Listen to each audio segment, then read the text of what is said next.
शेवटी अंतर तेवढंच राहिलं. लहानपणी आई डबा करून द्यायची, पण लोकांना हॉटेलमध्ये खाताना बघितलं की खूप वाटायचं आपणही खावं हॉटेलमधलं. पण आई म्हणायची, ती श्रीमंत माणसं आहे म्हणून पैसे खर्च करून खाऊ शकतात, आपण नाही खाऊ शकत बेटा. मोठं झाल्यावर हॉटेलचं खायला लागलो तर आरोग्याच्या काळजीनं लोक घरचा डबा खाताना दिसू लागली.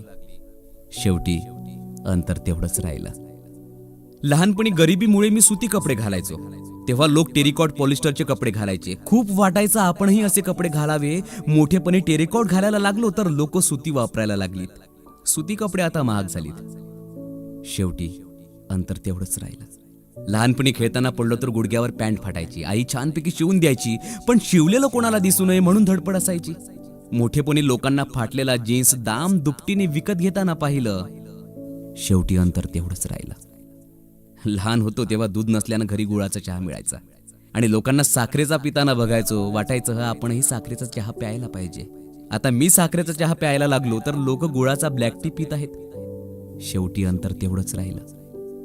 लहानपणी सायकल दामटायचो तेव्हा लोक दुचाकी चारचाकी मधून फिरताना बघायचो. वाटायचं आपणही कधीतरी कारमध्ये फिरावं. आता सकाळी सकाळी सर्वांना सायकलवरून व्यायाम करताना बघितलं की वाटतं शेवटी अंतर तेवढंच राहिलं.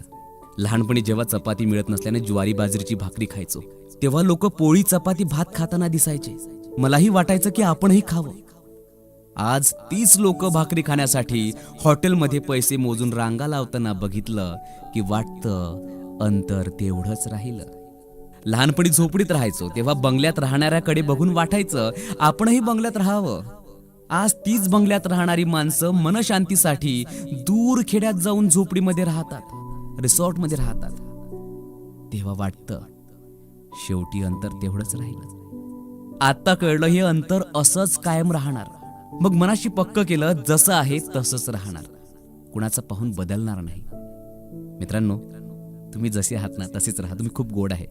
जे तुमच्याकडे आहे ना तेच तुमच्यासाठी योग्य आहे. म्हणूनच जसे आहात तसेच राहा. तुम्ही खूप छान आहे मित्रांनो.